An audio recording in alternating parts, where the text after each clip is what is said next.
Hello and welcome to Beginners Python and Machine Learning. My name's Tim Cummings.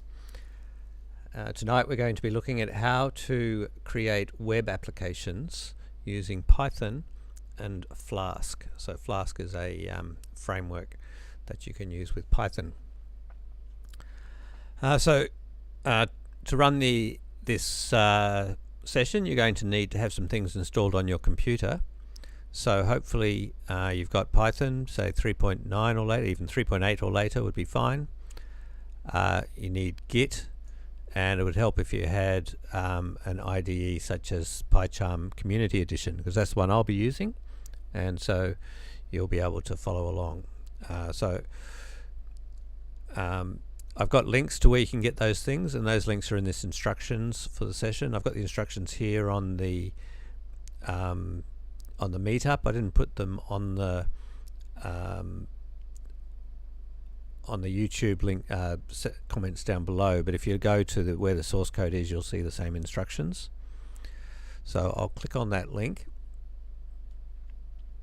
and this is all the instructions that we're going to need tonight. So you can see the first thing you need to do is install Python on your computer.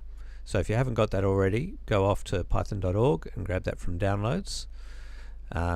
Install Git, and so you can get that from gitscm.com, and you can also grab an IDE. So while you're doing that, I'll just talk a bit about what we're doing tonight.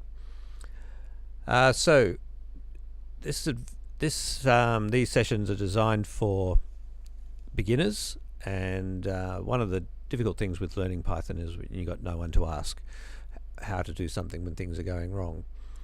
So the point of these sessions is that you can ask questions. So we've set up a Slack channel called Beginners Python, and in the Learning to Code channel of that you can ask any questions that you like.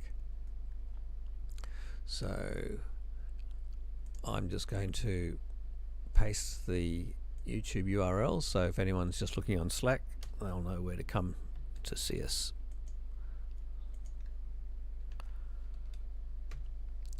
There we go. Alright, I'll also be looking at the YouTube chat. We've had a little bit of the YouTube chat's been a little bit unreliable.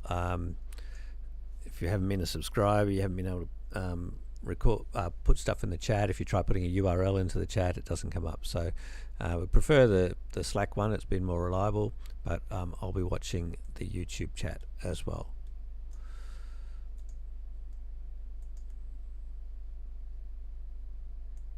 All right. So what we're trying to do tonight is create a web application, and web applications are a way of creating a user interface for your Python program. So your Python program can be doing all the work, processing all the data, but it's got to communicate that data out to the user, and so you need some sort of user interface to do that. And the web interface is actually quite a good one, and so it uses templates. So a bit similar to PHP. If you're familiar to WordPress, that's another web application. It's written in a language called PHP, and in that case all the HTML that creates the website is created on the server and then sent out to the client, which is your browser, so that you can see it in the right form. So that's exactly what we're going to do tonight with Flask and Python. Flask will be generating the HTML on the server and transmit that out to your client, which is your web browser. Now in this case the server will also be your computer, so it's just going from one part of your computer to another part of your computer.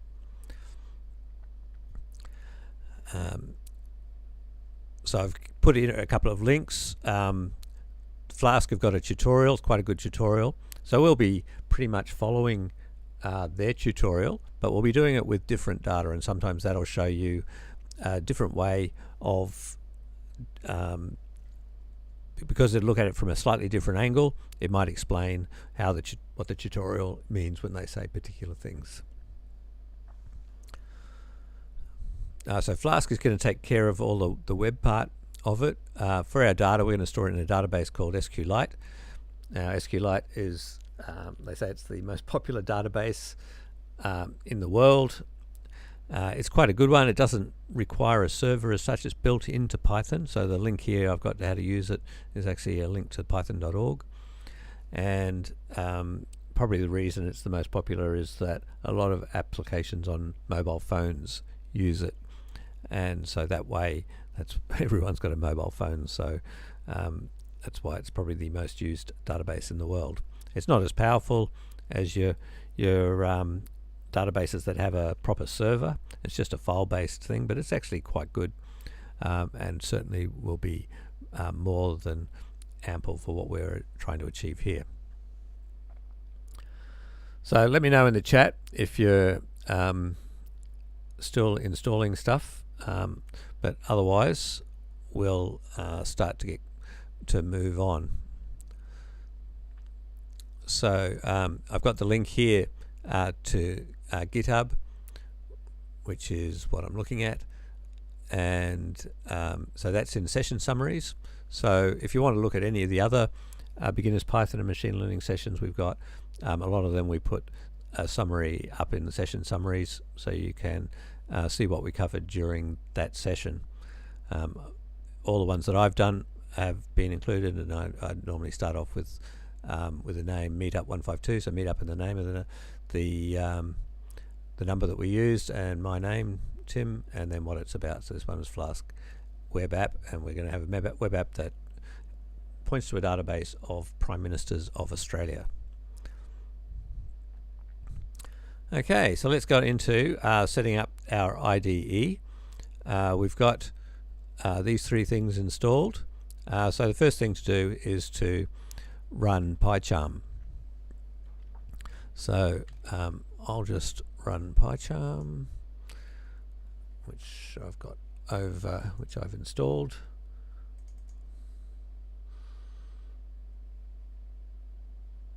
And I've got version 2022.2. And I've got an old project in there, so let's close that. And so you should see it start up like this. I'll just remove that old project. And so this is how Pycharm will start for the first time. Now we're going to get a project out of version control system, and the version control system we're going to use is Git. So we'll click on that, and by default it chooses Git. It probably is the most popular of the version control systems, and the URL we type in there is the URL to our version control system. So if we go to it, this is actually where it's stored. So this is my section on GitHub, TimCU, and the name of it is Beginners Python and Machine Learning Prime Minister. So I'm going to open that link in a new tab so you can see what that looks like. If you've just clicked the link from YouTube, this is where it'll take you straight to here.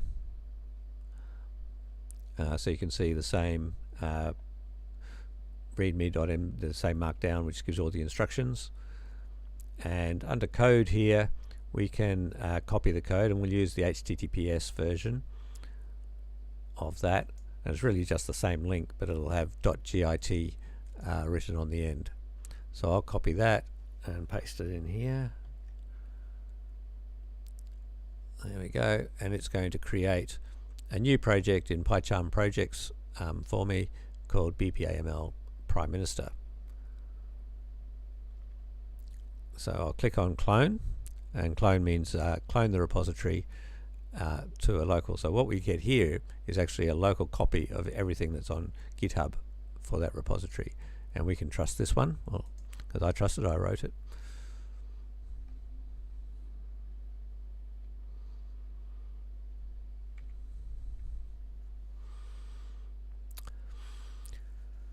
Now, if you've been to my sessions before, you'll know how keen I am on virtual environments. They're a very good way of keeping all your projects separate so that third-party libraries you install for one project don't interfere with the operation of another project and create conflicts.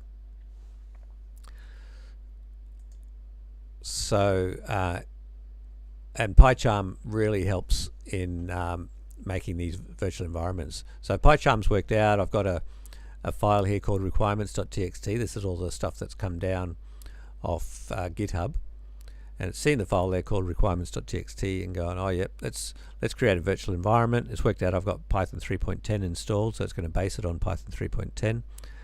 It's worked out my requirements can be in this. It's going to be where the dependencies are, and it's going to call it venv by default. So that's quite a good name, and it's going to put it in this same folder where our project is. So let's just click OK to that, and it'll go off and create the virtual environment. You can see at the bottom here it's saying creating the virtual environment. It takes a little bit of time to do that.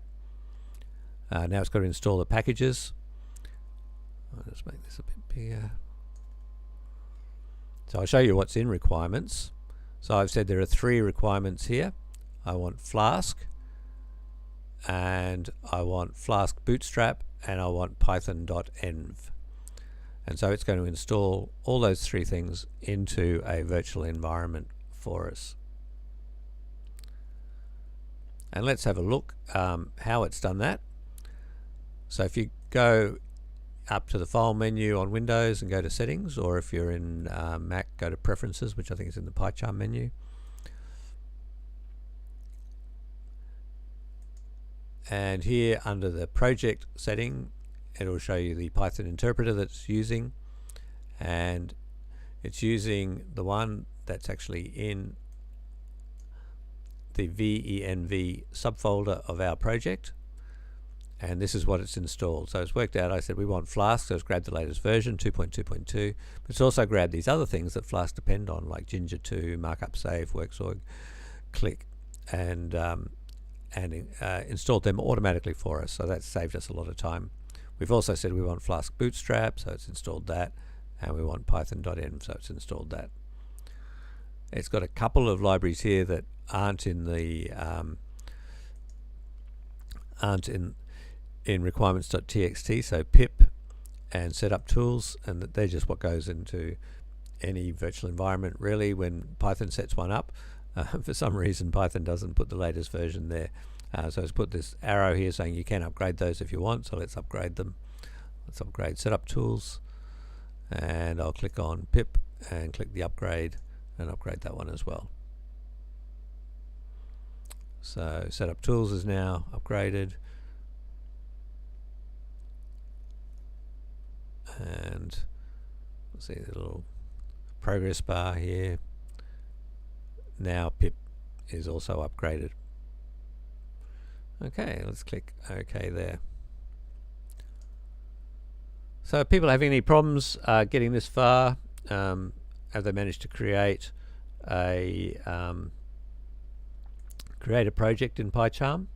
So just let me know on Slack or YouTube how you're going, if you've got any problems.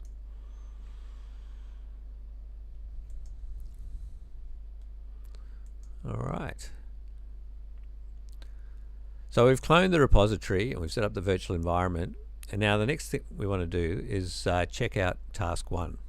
So the beauty of these integrated development environments is they handle a lot of the common things that you need to do with a nice user interface. So they've got one here, a tab called Git. So if I go down to the bottom here and click on Git, it tells me what I've got, and I've got copied down to my local computer a branch called main, and that's the main branch. So that's really the finished copy of what we're trying to do. But I've put some branches on this remote GitHub repository for the different areas that we'll be working on tonight and maybe in future sessions. So one of them's task 1, so our first task, and we've got to check out that task. So if I click on that one and say check out, so I did a right click and select check out, it'll copy that task 1 down into my local repository, and it will check it out. So now all the code here is ready just for us to work on task 1. So I'll close that tab by clicking on the tab name down there. All right, and now we're going to see if we can run it. So we're going to type Flask Run in terminal. So look down these tabs along the bottom of Pycharm, and you'll see one called terminal. And if I open that up, that's bringing up a command, the command line in Windows. So it'll bring up a shell in Linux and Mac. And all I have to type is Flask and run.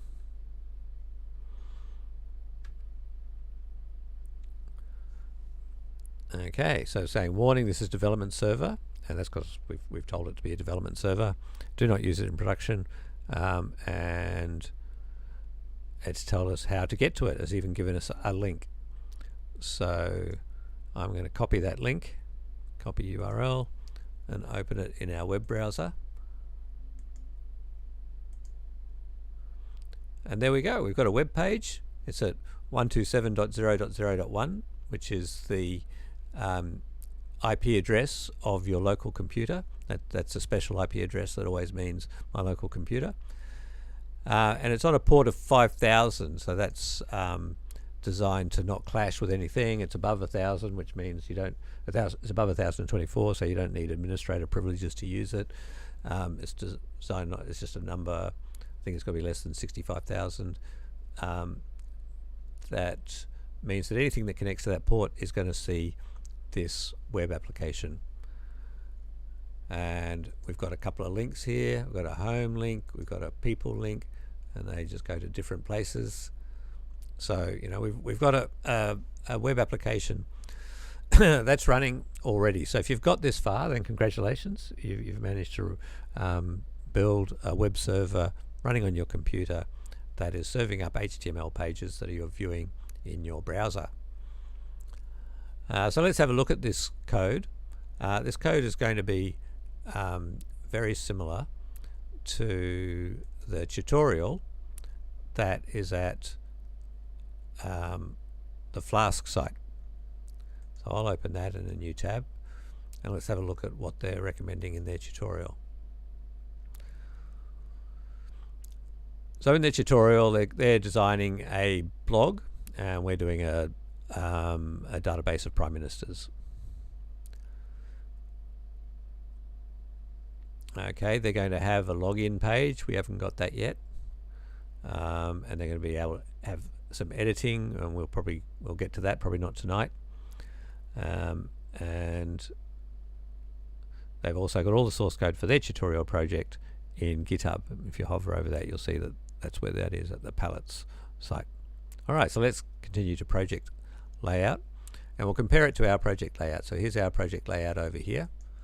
You can see all the files that are in our project layout. I'll just hide terminal. We don't need to see that anymore.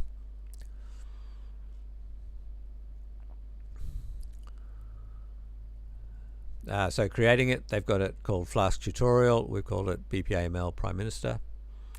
And in there, so a Flask application can be as simple as just a single file, hello.py, and so that's all it is. So in Python, you import from the library a class called Flask, and then you create a new object of that type and store it in app, and that's what will be run. And then you can set a route to that, which is the URL that will open up a page, and the page in their case just says hello world. All right, we've got a bit further advanced than that, but you can play around with their tutorial as well if you want to try the even simpler exercises that they're giving you. Okay, so they're saying as your project gets bigger, it becomes overwhelming to put all your code in one file, which is true. And so this is some best practices on how you handle that. So Python uses packages to do that. And a package is really a folder. In this case, they've called it Flask R, and inside it, it's got a Python module called dunder init. So _init_.py. If it's got that there, then Python recognizes that as a package, and then everything in that same folder will be part of the same package. It even shows you how to put tests in here if you want to test your code.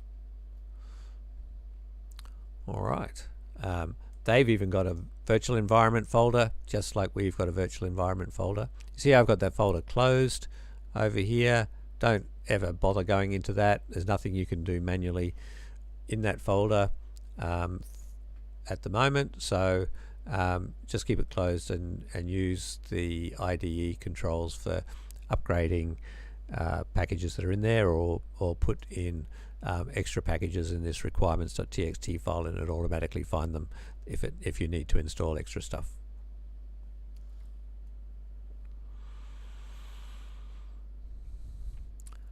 All right. So let's have a look in our Prime Minister. So we've got static. In static is things like style sheets and even a fave icon. I've put that. You can see I've done a tiny rendition of the Australian crest, coat of arms, and I think I probably grabbed that from an Australian government website. So I'm using that as my fave icon, and that shows up nicely in the tab there. Oh, I'll close the tab. I've also got a style sheet, and a lot of that is they're just the styles that I've created, and we've got some templates, just like they've got templates. So they're HTML files that we can plug in different values based on what's happening in our code. And then we've got our Python files that are all part of this package Prime Minister. So I've got init.py, they've got init.py, I've got a db.py just as they have, I've got a schema.sql. So the schema really defines our, defines the database structure. So I've chosen a different database structure to theirs just to make it interesting. And I've even got some data so I can pre-populate my database. All right, and now there's another file, git ignore. That's this one here, and that's got a lot of files in there that file names that we don't want to go into our Git repository. So anything we don't want to go in there, we put in our .git ignore, and you can see all these ones here.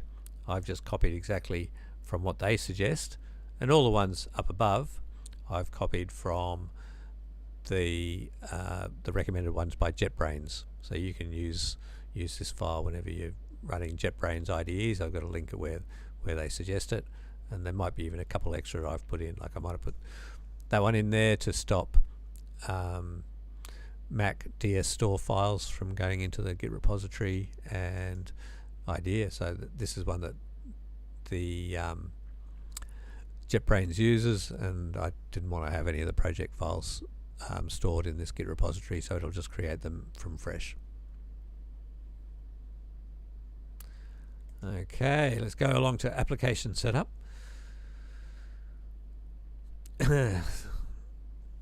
So you can read through this later, but really there's just a few things here. They've put in some extra code to show you how to configure your application. It's really DevOps things, so that once you've written your application, you have to give it to someone else to deploy, or you deploy it yourself. And they're just giving you here a few techniques to how to set up your application so that someone who doesn't even have to look at the code can configure it. So they can configure maybe a database link if they wanted to use a different database than the Sqlite file that we've suggested. Okay, and here's our simple route, what to do if someone uses /hello in the URL and they just want to use the text hello world. What have we got?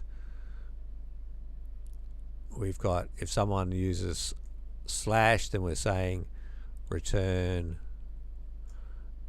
the index HTML template, and if someone does /persons, then return the list person template. You saw that message there. It's saying recommend to use Flask Professional. I'm just using the free version, Flask Community Edition, and I find it's fine for doing Flask work. If you really get into it, maybe you'll have some benefit of using the professional version.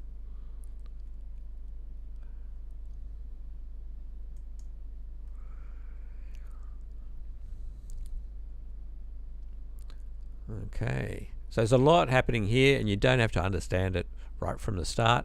So I'm just running through it quickly. But you can read through this tutorial to get a feel for it again. All right, run the application. We've already done that.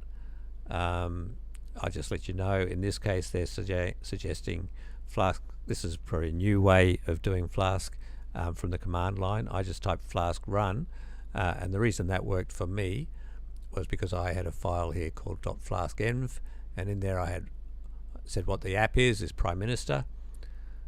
So for them, they're specifying it on the command line, and I also said I want to run in debug mode, which is what they're doing with this flag here, debug. So that's just an alternative way. That would also work. Just change Flask R to Prime Minister, and you can use that command on in terminal here. All right, you can see it brings up in your web browser.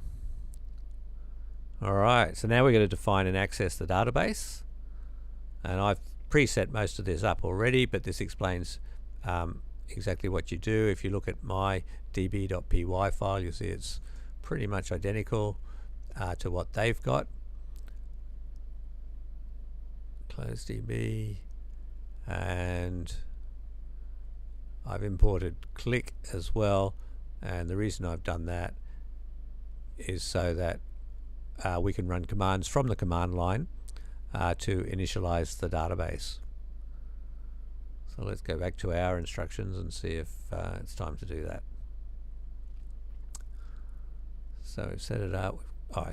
Here I've got instructions. If you don't want to set up using the IDE, you can do all this from the command line.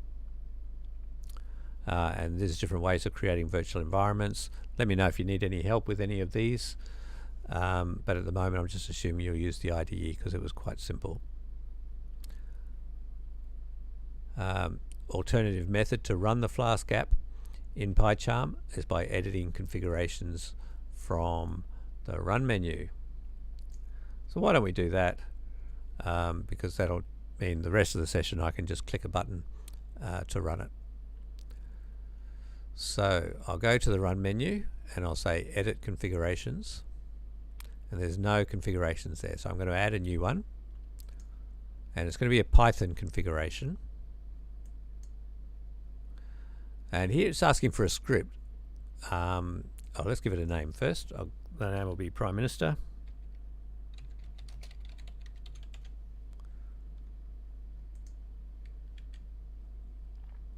And it's asking for a script, but we're going to provide a module instead, and the module is going to be Flask, and the parameter is going to be run. So remember we just typed Flask Run before, so that's really Flask and run. That's what we want there. And the other thing we have to do is set up the working directory, which we just want to select bpaml-prime-minister, and OK. So now you see here we've got a run configuration up the top, and I can just press play on that. So I'll just see if it's still running here in the terminal, so I need to quit that. So this is actually going to test me. Control C. Okay, Control C worked for me. If that doesn't work, you might have to use Control Break. But now that's stopped running. Now I can run it using this play button. And if you hadn't stopped the other one, then you'll get an error here because you can only have one application listening on port 5000 at a time. In fact, any port. And so it would say it's still running. Okay, and there we go. That's opened and running our Python web application from there. And we could also keep an eye on here. Now it's in a different tab, which is useful. It's in the Run tab. So we can keep an eye here on any messages that come up while we're trying to run our web application.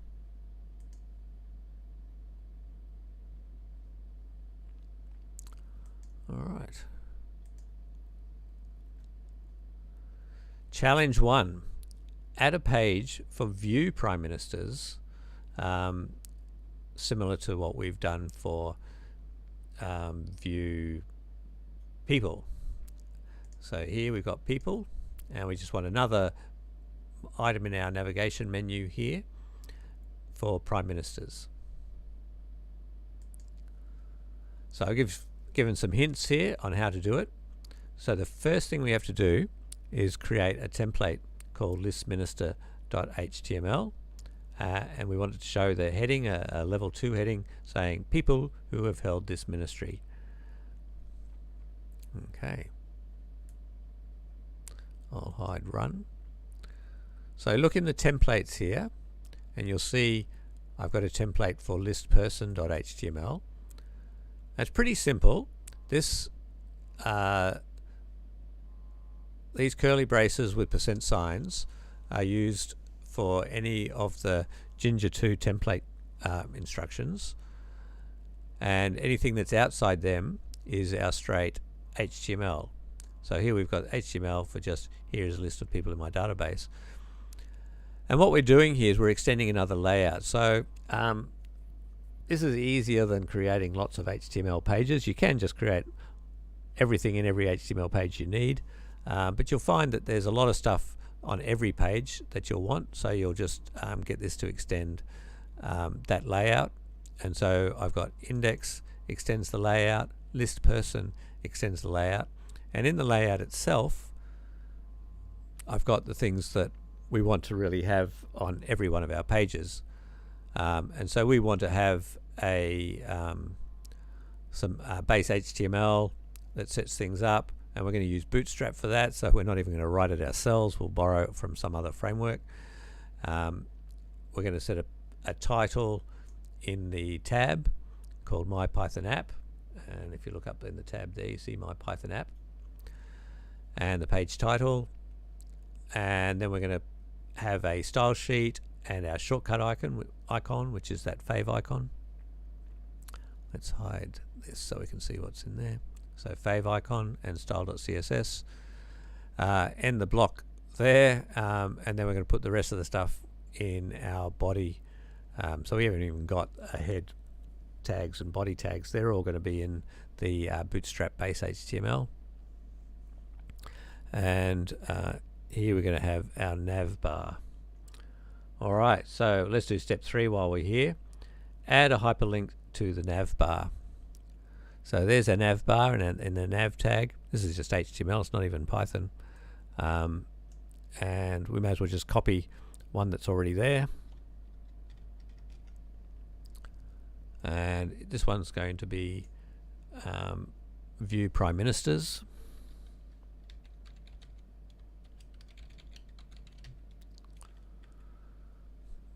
Okay, and the title in the nav bar is going to be Prime Ministers.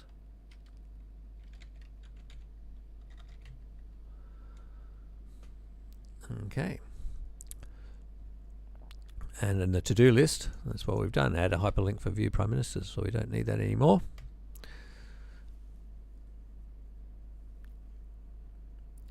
Now, I could have just typed in this href, hard-coded in the URL.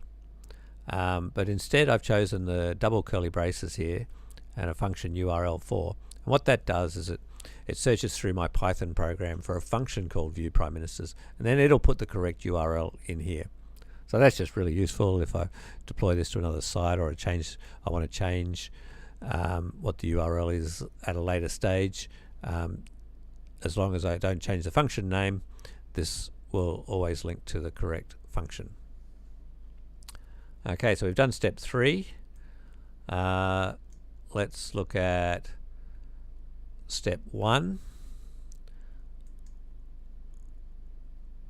So in templates, I'm going to create a new HTML file, and we'll call it listminister.html.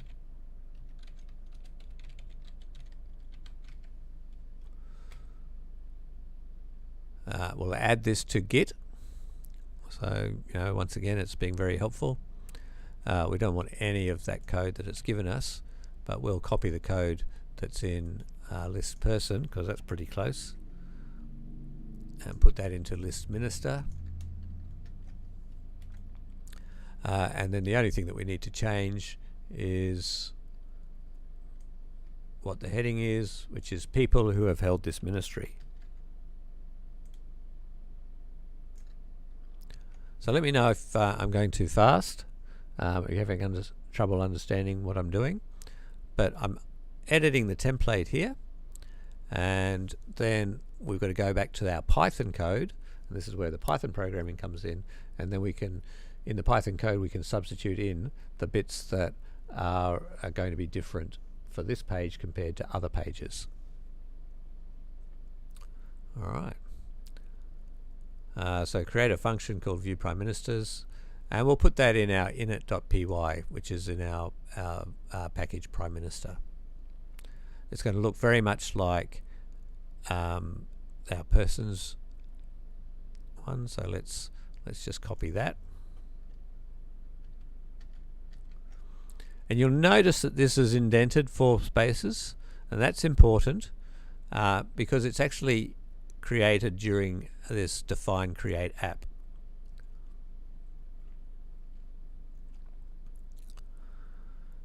Okay, this is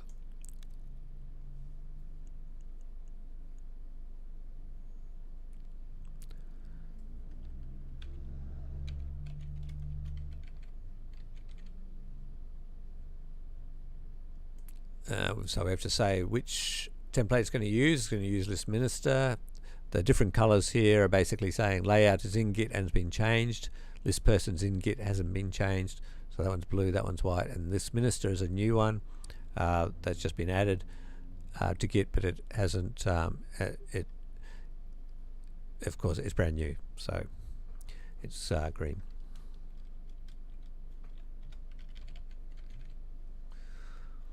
Okay, so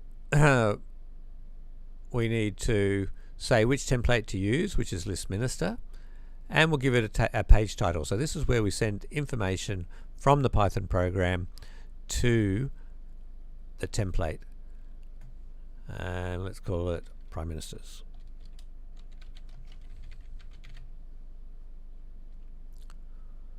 Alright, so I'll save that. Let's have a look at our run. It's still sitting there. It could even have refreshed automatically, so let's go and see if it has. I'll click on home, build error. View Prime Ministers. Did you mean view Prime Ministers instead?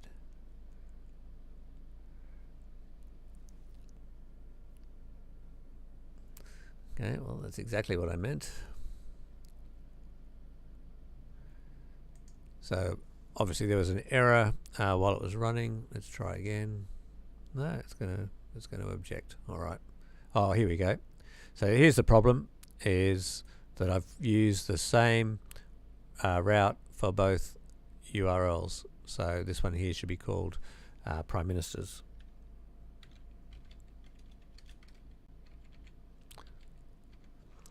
So this is what goes into the URL, and this is the name of the function, which is what you use in the when you're calling URL for.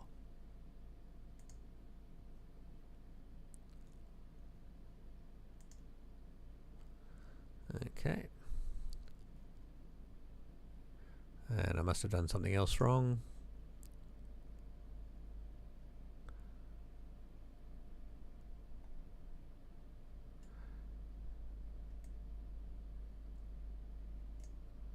Oh, Minsters. There we go. I spelled it wrongly. Did you mean view Prime Ministers? And there's the spelling error.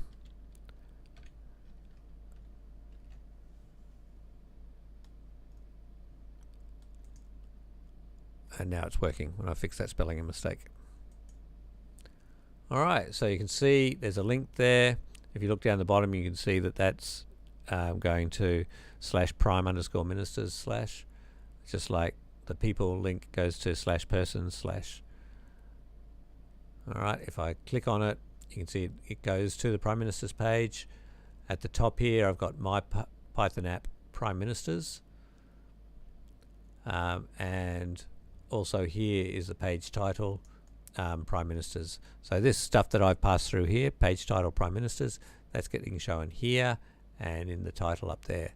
And the reason it gets shown up there is because in layout, in the block title, I've got my Python app and these double curly braces and the page title, which is Prime Ministers, and that's why it shows it there. Oh, and down here in an H1 tag, I'm also showing the page title, so that's underneath the navigation menu. So we could actually look, if we press the F12 key while I've clicked on the my browser here and press the F12, we can see what code's being created. So it's created the HTML, it's put a head in there with the title, My Python App Prime Ministers, and it's linked into our style sheet and fave icon and a couple of things that Bootstrap's done for us. And there it's created the H1 with Prime Ministers, and it's created the Nav Bar with all our links, Prime Ministers, people, and home. So can you see what's how it's working, how it's building up all this HTML? So the Python's created all this HTML, sent it to the browser, then the browser just renders it like this.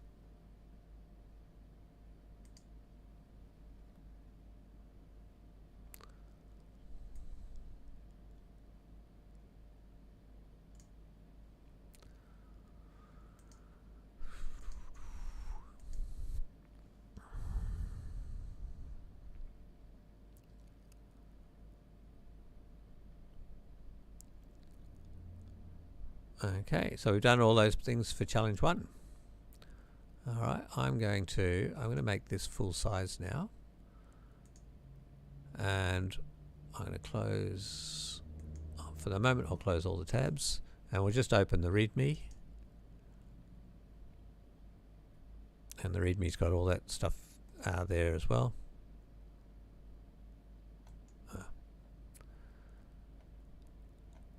Sorry, I clicked on the scroll wheel. Okay, so it's README, it's Markdown. So the IDE Pycharm can show you Markdown format if you want to see the raw code for Markdown. You can see it somewhere. There it is. So you can choose just the editor. That's what the raw code for Markdown looks like. That's just what it renders like, and you can even look at both if you want to see them both at the same time. Let's just go for the editor maybe.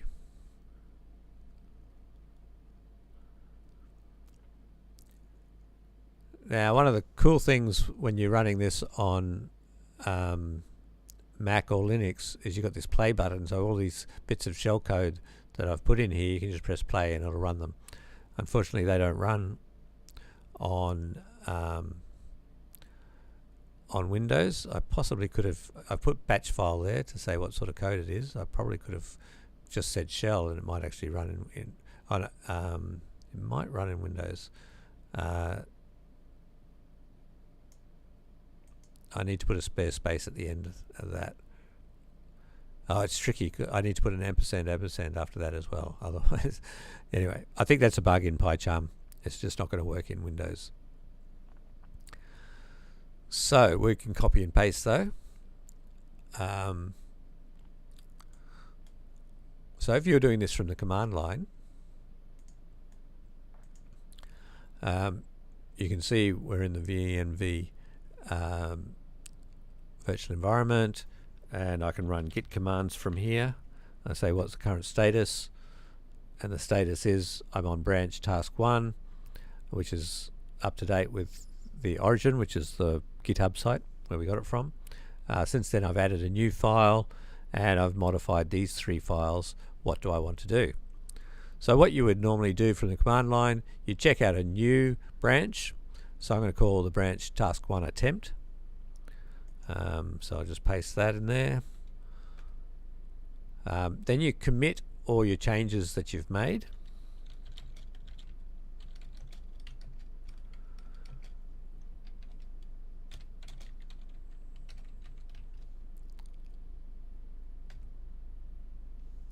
Unable to auto detect email address. There we go. And so you should configure your email address first. So it's a good thing we did this. And the way you do that is you say put in these lines here. So git config / global user.email. So I'll just put in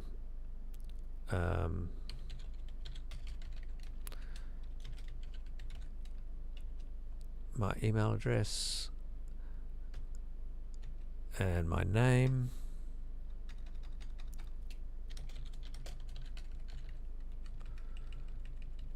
So Git's quite good at telling you what you need to do. You only need to do this really once, which is why I haven't had to do this on any of my other machines. So this is just a new machine for this demonstration. All right, now I can do the Git commit, and now it knows who is committing it because we've configured that username. All right. Use built-in file system monitor equals true is deprecated. Please set core fs monitor equals true.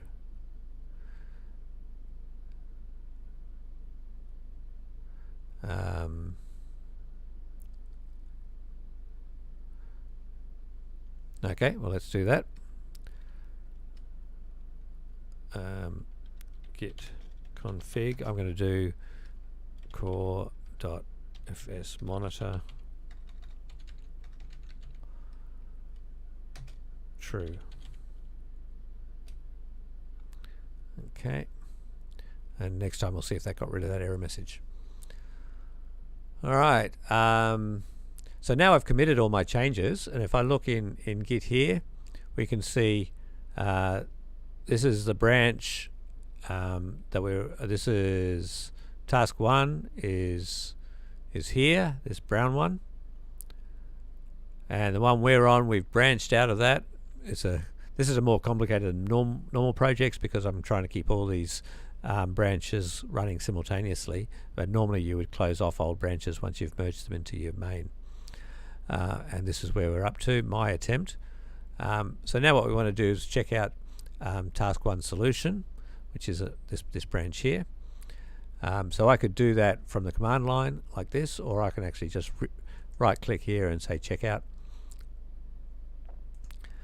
And now that's the head branch. You can see it's the head branch because it's got the yellow tag on it. So you're learning a lot of, these are really, we haven't done a lot of Python programming, but you're learning about the things that programmers need to do when they're working on these bigger projects. All right, so we checked out task 1 solution, and now we can just see what the solution was by comparing task 1 with task 1 solution. We can do that from the command line. So I'll copy that and I'll go into terminal. I'll clear the terminal. Was that the command? No. Clear screen. Maybe no. Anyway, git diff task 1 solution, and it's gone into this automatic scrolling application. It says there's a difference with init.py. In the real solution, we've added this new function, and remember we did that as well, so we were on the right track there. They used in the solution, which I created earlier, I used a capital M for the page title. This time we used a lowercase m, so it looks slightly different. So that's init. Let's have a look at layout. What differences were in layout?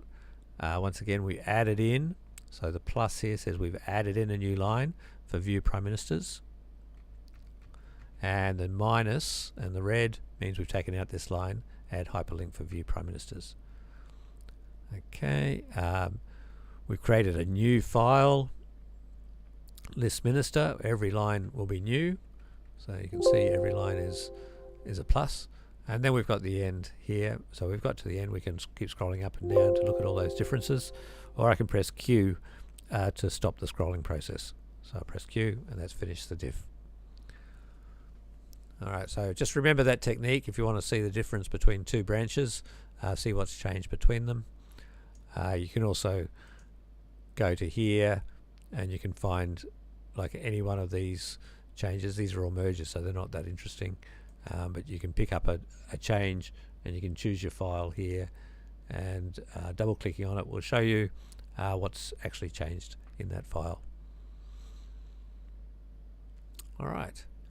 Now we'll check out task 2, and we'll keep moving. We've got 10 minutes left, so we'll probably just manage to do task 2, and then that'll be it for tonight, because we've covered quite a lot of stuff. Hasn't been a lot of Python programming, but a lot of this other stuff is really useful for you to know, and I'm happy to answer questions on it, and I'm happy to answer questions on Python as well. All right, so we've checked out task 2, so there's probably been some changes. Now we create a run configuration to initdb and list all the prime ministers in a table, okay, and that requires some SQL. All right, so I'm going to show you probably the easiest way here. We could do it the same way we created a run configuration before. We only have to do this once, so let's do it from the command line. So from here I just say flask initdb, and this is explained, so it's initialized the database, and what that's done is that's gone, it's found in my db.py file. I had this thing at click.command initdb, so click means command line instruction something or other. So if someone types that in on the command line, then run this function, and then echo that out to the command line, initialize the database, and that's in fact what we did see. So it ran initdb, which is this function here, which is create the schema and then insert all the data. So that's great. All this stuff that was in these SQL files is now in our Sqlite database, and you'll actually see the Sqlite database has been put in this instance folder here. It's called pm.sqlite. Once again, go to the Flask tutorial, and that'll explain what's going on there. If you forget or can't work out what's happened, they'll explain what's happened, or I can answer questions here in the amount of time I've got left. Okay. List all the prime ministers in a table, and so we're going to have to use and this is the demo, so this is not, I'll show you how to do it, and then the challenge will be to do it yourself with view persons. So we've got this SQL. I'm going to copy that and store that. So we're in prime ministers, so that'll be in init.py. There we go, it's already done for us. So because we're in task 2 for the in Git, it's already populated that SQL. So this SQL says select distinct, so distinct means avoid duplicates. These fields, so we want ID, VC common name, VC surname, date birthplace, and date of death, from the table called table person P. And so this is basically saying P is an alias for table person, which is why I've put up here p.id, p.vc common name, vc surname. All right, and then I've done an SQL join. It's an inner join, which means that the data has to be in both tables. So it has to be in table ministry and in table person. And ministry we've aliased with the letter M, and we're going to join it where the ID for person is equal to the field called ID person in ministry. So m.id person equals p.id. And then we're going to do it where the VC ministry is equal to a particular value. So we've put a question mark in here because we don't know at this stage what the value is going to be. And then we're going to get the results, and we're going to sort them in order, ascending order by surname, and if they've got the same surname, we'll ascending order by common name. All right. And then we run this command. This is an Sqlite command. So pmdb, we got our database, our Sqlite database. We ran execute on it, and we're saying what SQL we're going to run, which is this SQL here. But there's one question mark in there, which we don't know the value for, so that's a binding. We're going to bind to In here we provide all the bindings we want. That's a tuple, has to be a tuple, and because there's only one element, we just leave a trailing comma there. And it's going to be the value of this variable ministry, which if I hover you can see it's got the value prime minister, because we set that up here. Ministry equals prime minister. So it's looking through ministry table, finding all the ones that say prime minister, then it's finding all the people that are linked to that ministry, and it returns them in a list, and we can just pass that list of ministers straight through to our template. And we just create a name here, ministers equals ministers. Ministry equals ministry, so that this variable here we're also passing through, and we've also got the page title. So we're just passing three things, and we've just made up these names, but we can now use them in our template. So if we look in list minister, we've got a template here, people who have held the ministry, and there we've got the double curly braces ministry, and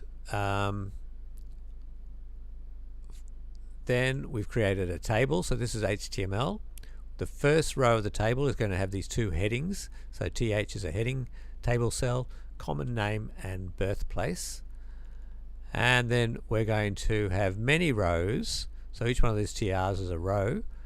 And each row is going to have two data cells. So TD is a data cell. And the first data cell is going to have the VC pre-nominal. So it's going to be something like Sir or Your Highness or something like that. It's going to have their common name, it's going to have their surname, and I should probably put the post-nominal after it as well, but maybe no one's got, or maybe we're not going to bother with that. And then in the next column we'll put their birthplace.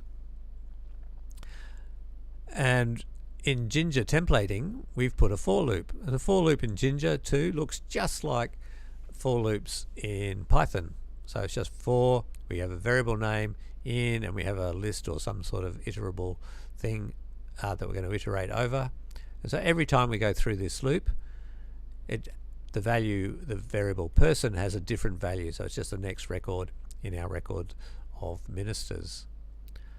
And in Jinja we have to say where the end of the for loop is, because it can't rely on indentation like Python can. And so we put an end for. Alright, let's see what that looks like in our application. So if we click on ministers, we've now got a table, and it's got common name, birthplace. It's got the name and the birthplace where they were born. And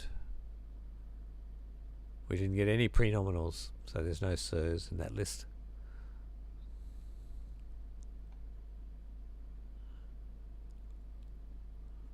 Alright, and we've got Anthony Albanese. That's what I checked. That's a recent change I had to make. Added Anthony Albanese into our list of prime ministers. Okay, so you've seen how to do this for prime ministers. I'm going to leave it there, but the challenge is to try to do the same thing for people in the database. So you've got to add SQL to this function here, view persons, and you've got to create a table in this person.html with a loop to repeat the rows. And you've got to pass these results to render template. Here's the SQL, so I've given you the SQL of the things that you need. So you can try that. You can even save that into its own branch, task 2 attempt, and check out task 3 if you want to look at the answers. But otherwise, next time I will continue on in this, and so my next go will probably be the second Tuesday of September. In the meantime, Arun will take the next few sessions where he'll be teaching machine learning concepts, and the first week of September should be an absolute beginner session. So if you've never seen Python before, that's a good one to come to, and you'll see Python as from someone who's never seen it before. But like, I'm happy to answer questions for people who haven't seen Python before, but I was dealing with a lot more advanced concepts tonight just to keep people interested. So thank you for watching. Remember to subscribe to my channel and like the video if you thought it was useful. Bye.